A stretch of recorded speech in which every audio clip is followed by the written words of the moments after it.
Una vez más estamos aquí. Bienvenido, bienvenido tú, mi amigo y amiga. Linda familia que está allí reunida justo para ver este programa. Ya comenzó En Busca de Esperanza. Durante estas semanas hemos estado abriendo la palabra de Dios y hemos estado respondiendo a las preguntas más intrigantes de la historia. Ya viste que vimos la mayor rebelión de la historia, la mayor tragedia de la historia, la mayor conquista de la historia y hoy veremos la mayor apostasía de la historia. Bienvenido, permíteme abrazarte allí en el país donde te encuentras. Gracias allí por permitirnos entrar a casa. Gracias también por permitirnos entrar en tu corazón a través de la palabra de Dios. Ya sabes que este es un programa previo de aquella semana especial que ya se está avecinando. Estamos próximos en unas 4 semanas más. Está comenzando una semana especial que la Nuevo Tiempo cada año ofrece a todos sus seguidores, a todos los televidentes, radioescuchas. Luego te voy a mencionar el título, más hoy quiero que tú puedas agendar del 12 al 18 de noviembre. No te comprometas con otra cosa. Vamos a estar aquí todas las noches durante esa semana o todos los días para poder hablarte de la mayor esperanza. Entonces ya sabes que va a ser una semana especial de lindas sorpresas y lindas decisiones. Te esperamos. Entonces comenzamos con cuenta regresiva. En 4 semanas más está comenzando esta semana especial. Hoy vamos a hablar acerca de la mayor apostasía de la historia. ¿Qué cosa es apostasía? Lo vamos a descubrir luego. Quiero invitarte para que juntos podamos hacer una oración. Querido Dios, estamos listos ahora para abrir tu palabra. Gracias porque tenemos libertad de poder abrir, de poder comprender y de poder tomar decisiones de acuerdo a los principios que tú dejaste para nuestra vida. Que tu Santo Espíritu hoy pueda tocar nuestro corazón y que podamos elegir a Jesús. Por eso abrimos tu palabra con esa seguridad de que tú vas a enseñarnos y mostrarnos el camino correcto. En el nombre de Jesús.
Probablemente la mayoría de ustedes ya vio el cuadro que yo tengo aquí y es el cuadro que fue pintado por Jean León de 1824 a 1904, el cuadro de la última oración de los mártires. Esta última oración, o este es el cuadro que pinta aquel Coliseo romano donde era testigo de cómo los cristianos daban su vida antes que negar su fe. El Coliseo romano fue terminado más o menos en el año 80 después de Cristo. Muchos judíos participaron, judíos y cristianos participaron en la construcción. Y se menciona en la historia que el día de la inauguración de este Coliseo mataron 5,000 cristianos y 10,000 animales. A partir de ese momento, toda la historia de ese Coliseo es testigo fiel de tanta sangre que se derramó. ¿Por qué? Porque allí era prohibido o no tenían la libertad aquellos cristianos de poder predicar acerca de Cristo o de ser fieles y leales a la palabra de Dios. Entonces, aquel cuadro nos muestra ese momento tan difícil que pasaron los cristianos del primer siglo. Además, en los primeros siglos, la primera iglesia o la iglesia cristiana pasó por momentos muy difíciles. Todos los discípulos de Jesús fueron muertos en diferentes momentos. Por ejemplo, el libro de Hechos capítulo 12, versículo 1 y 2, dice que el primer apóstol en ser muerto fue Santiago, hijo de Zebedeo. Él fue allí decapitado por Herodes. Ahora, fíjate que es interesante Pedro murió crucificado cabeza para abajo allí en Roma. Si nosotros continuamos viendo parte de la historia de cómo terminaron los apóstoles de Jesús, encontramos a un Bartolomé que fue lanzado al mar en un saco y ahí murió totalmente asfixiado. Ahora, ¿qué decir de Santiago, hijo de Alfeo? Él murió apedreado por los mismos judíos allá en Jerusalén. Y nosotros podemos también ver la historia de Juan. Juan es el último de los discípulos, el último en quedar vivo. Y a este último, según la tradición judía, dice que le colocaron en un perol de aceite hirviendo, mas Dios preservó su vida. Entonces Domiciano, por querer callar o por querer quitar la influencia de este discípulo de Jesús, lo envió para ser exiliado allá a la isla de Patmos, donde pasó los últimos años de su vida. Mas Dios allí se presentó para traernos la revelación más grandiosa, la que hoy conocemos como el libro de Apocalipsis. Por eso la Biblia y el libro de Apocalipsis especialmente es un tesoro para nuestra vida. Ahí encontramos entonces a Juan exiliado en la isla de Patmos. Ahora, ¿a qué se debió todo esto?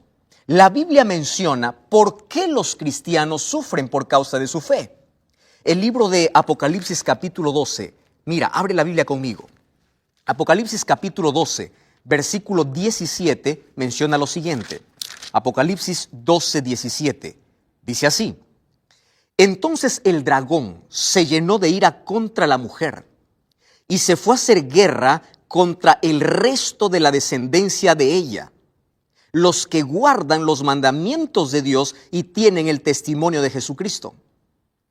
Cuando nosotros analizamos qué significa en profecía dragón, no necesitamos una interpretación, porque el capítulo 12, versículo 9 nos dice que el dragón representa al diablo, al enemigo de Dios, al adversario, aquel que se rebeló en el cielo.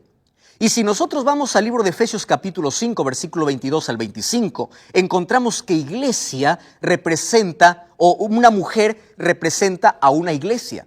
Aquí vemos entonces una lucha, un conflicto entre ¿quién? Entre Satanás y la iglesia. ¿Quién es la iglesia? La iglesia son aquellos que deciden seguir a Jesús bajo cualquier situación o bajo cualquier circunstancia. Iglesia es el grupo de personas que se reúne para adorar porque tienen un corazón entregado para Jesús. Ahora fíjate que hay muchos adoradores en este mundo. Existen más de 34,000 religiones en este planeta. Lo curioso es que el diablo no está enojado con todas ellas. Específicamente está enojado con un pueblo que guarda los mandamientos de Dios y tiene el testimonio de Jesucristo. Dios colocó aquí en su palabra a su pueblo, no con un nombre, no con características que todos tenían en común, sino que aquel pueblo que guarda sus mandamientos y tiene el testimonio de Jesús. Entonces nosotros encontramos la ira del dragón, el dragón representando a Satanás contra la iglesia y especialmente contra el resto, contra el remanente, porque de toda la iglesia solamente quedó un grupo fiel, un grupo no numeroso, pequeño, fiel. Ahora, ¿por qué solamente quedó un grupo fiel? ¿Sabes? Porque desde el momento que Satanás empezó a perseguir a la iglesia, él tuvo una intención. Quiero desaparecer a todos los seguidores de Cristo. Sin embargo, Tertuliano mencionó, mientras más cristianos mataban, más cristianos se levantaban. Parecía que la sangre de los mártires, de aquellos que daban su vida, no importa antes que renunciar su fe, pareciera que la sangre era como semilla para que más cristianos se levantasen. Entonces el diablo dijo, yo no gano nada matando cristianos, porque mientras más los destruyo, más cristianos se levantan. Y allí viene un cambio de estrategia.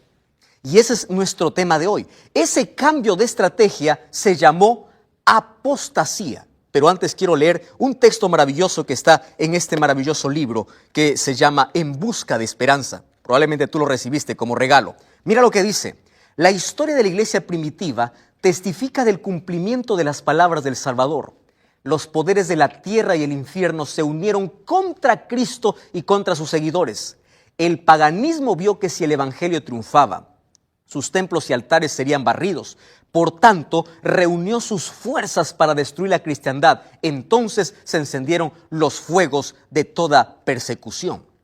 Entonces, cuando Satanás vio que no podía o no lograba su objetivo cuando perseguía a los cristianos, él cambió de estrategia.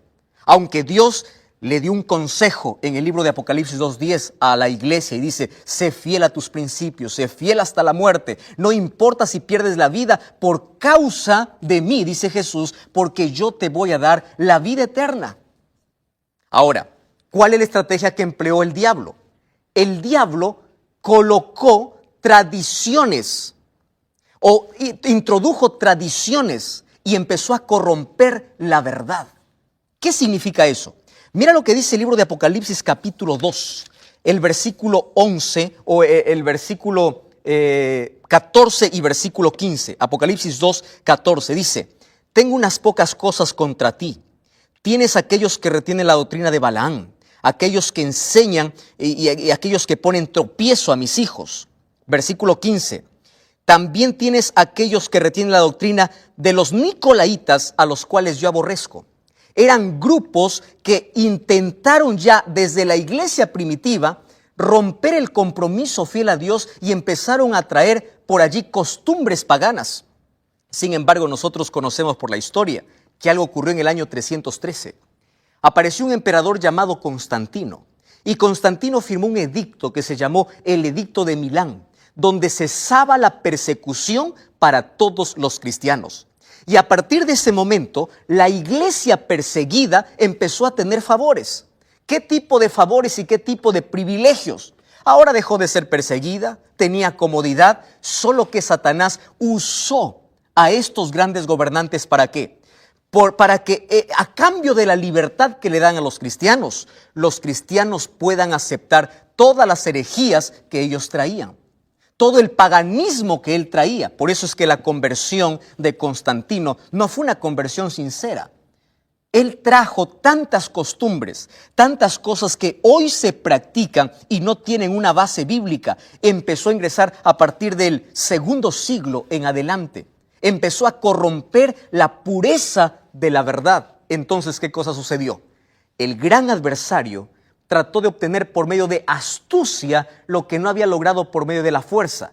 La persecución cesó y su lugar ocuparon las peligrosas tentaciones de la prosperidad temporal y los honores mundanos. Se indujo a los idólatras a aceptar parte de la fe cristiana mientras rechazaban las otras verdades esenciales.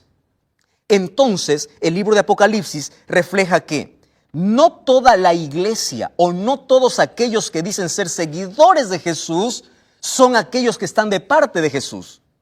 Había un grupo de seguidores que prefirieron seguir tradiciones dadas o traídas del paganismo en lugar de colocar su fe y su fundamento sobre la palabra de Dios. Es por eso que en el libro de Apocalipsis capítulo 17 nosotros encontramos una iglesia que también dice adorar a Dios. Sin embargo, es llamada la Grande Babilonia, porque hay una confusión de creencias, filosofías, tradiciones mezcladas con la verdad. Y en el libro de Apocalipsis nosotros encontramos a otra iglesia, lo cual lo llama una iglesia apóstata, una iglesia infiel, una iglesia que dejó la pureza de la verdad y empezó a contaminar sus principios y sus creencias.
Apocalipsis, nosotros encontramos dos pueblos. La iglesia verdadera, representada como alguien que está vestida de sol.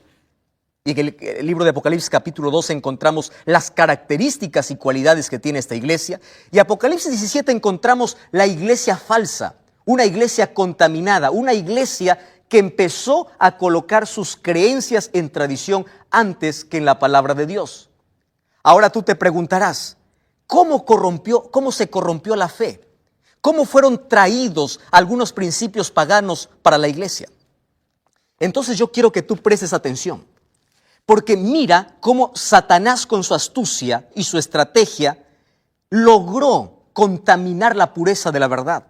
Sin embargo, el libro de Daniel capítulo 7, versículo 25, habla ya de un poder diabólico que se levantaría a través de todo el tiempo para poder contaminar o para poder quebrar ciertos principios divinos. Daniel capítulo 7, versículo 25 dice, entonces hablará palabras contra el Altísimo y pensará en cambiar los tiempos y la ley.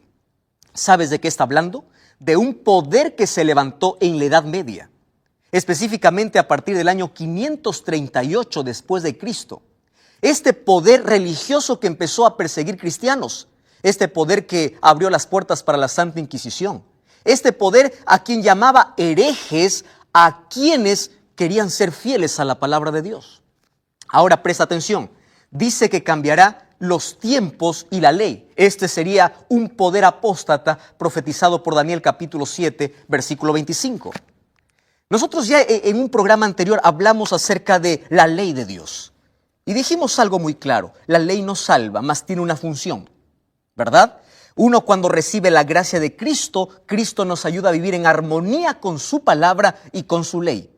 Si tú empiezas a revisar cómo este poder cambió la ley de Dios, manipuló, quebró la ley de Dios, tú tienes que revisar dos libros. Mira, yo tengo aquí un libro que tú debes tener allí en casa, que se llama Catecismo. Y yo tengo aquí también la Biblia. Hay muchas personas que han leído más el Catecismo que la Biblia. Mas hoy quiero hacer una comparación muy sincera y muy transparente. Si tú tienes un catecismo allí, tú puedes revisar lo siguiente. Mira cómo fueron cambiados la ley de Dios. Por ejemplo, el primer mandamiento dice, no tendrás otros dioses delante de mí. El segundo dice, no te harás imagen ni escultura. Eso dice Éxodo capítulo 20. Sin embargo, el catecismo anuló el segundo mandamiento. Aquel que dice, no levantarás escultura, lo cambió por no tomarás el nombre de Jehová tu Dios en vano. Y mira, alteró el orden de los mandamientos. El tercer mandamiento dice, guardarás el domingo y las fiestas. ¿En qué parte de la Biblia se encuentra eso? Ahora, el cuarto mandamiento fue totalmente alterado. El cuarto mandamiento de la ley de Dios dice, acuérdate del día sábado para santificarlo. Y según el catecismo dice, honra a tu padre y a tu madre. Ahora, el 10º mandamiento fue duplicado. Porque el 10º mandamiento en la Biblia dice, no codiciarás. Sin embargo, según el catecismo dice, no desearás la mujer del prójimo y no codiciarás las cosas ajenas. Es decir, el 10º mandamiento fue dividido en dos para que pueda llegar a 10 mandamientos. Ahora te das cuenta que a través del tiempo ocurrió una grande apostasía. ¿Qué cosa es apostasía? Abandonar el camino correcto, dejar la verdad y abrazar algo que está contaminado, algo que está alterado. Entonces yo quiero hacerte un desafío hoy. Empieza a revisar todas tus creencias. Empieza a revisar por qué haces lo que haces, por qué comes lo que comes, por qué guardas el día que guardas. ¿Tiene un respaldo bíblico? No me digas porque el pastor dice así. No me digas porque la iglesia cree así. Tú tienes que decirme porque la Biblia dice así. Finalmente, en este mundo nosotros solamente encontramos dos pueblos. Solo existen dos caminos y cada camino tiene un destino totalmente diferente. Uno de los grandes hombres que fue capaz de dar su vida, de entregar su vida antes que negar su fe, fue Policarpo, aquel hombre de 86 años. Él fue allí uno de los obispos de la iglesia de Esmirna. Un día le dijeron, renuncia a tu fe, ya estás viejo. ¿Cómo es posible que tú vas a preferir la muerte antes que renunciar a tu fe? ¿Qué cosa puede ser más valioso que la vida? Y Policarpo se levantó y dijo así: durante 86 años, Dios nunca ha fallado sus promesas. Dios nunca me falló. ¿Cómo yo le voy a fallar a esta edad? Querido, Dios está buscando hoy un pueblo fiel, un pueblo sincero. No me digas, pastor, yo soy sincero. Dios te llamó a ser fiel. Dios te llamó a formar parte de un pueblo, pero de ese pueblo que coloca la palabra de Dios por encima de cualquier tradición. Yo conozco gente adorando pastores, gente adorando iglesias. Cuando yo pregunto a alguien y le digo, ¿por qué vas a este lugar? Dice, es que yo me siento bien. Gente buscando sensaciones antes que buscar la verdad. Conozco iglesias llenas con corazones vacíos. Conozco iglesias que hacen solamente shows. Conozco iglesias que solamente van porque la gente espera un milagro, mas no espera tener la palabra de Dios en su corazón. Conozco iglesias que buscan satisfacer al ser humano según los caprichos y deseos que ellos tienen, mas no presentar la verdad. Entonces tú solamente tienes dos caminos y cada camino tiene un destino diferente. Yo te voy a hacer una pregunta. No voy a hablar acerca de tu sinceridad, sino de cuán fiel tú eres a la palabra de Dios. Entonces allí donde tú estás, toma una decisión. Coloca tus principios y tu fe en la palabra de Dios. Y no importa si la mayoría hace lo contrario, tú tienes que estar cimentado en aquella roca firme que es la palabra de Dios. Tú tienes que estar cimentado en Cristo. Tú tienes que estar cimentado en la palabra. ¿Dónde está tu fe? ¿En una iglesia, en un líder o en la Biblia? Yo voy a invitar al cuarteto Arautos du Rey que venga para cantar. Mientras ellos cantan, yo quiero que tú tomes una decisión importante. Quiero recordarte algo. El diablo no está enfurecido contra todos aquellos que dicen ser cristianos, sino especialmente con un grupo fiel. Es aquel que guarda los mandamientos de Dios y aquellos que tienen el testimonio de Jesús. Aquellos que tienen la fe de Jesús en su corazón. Y hoy te invito a abrazar esa misma fe.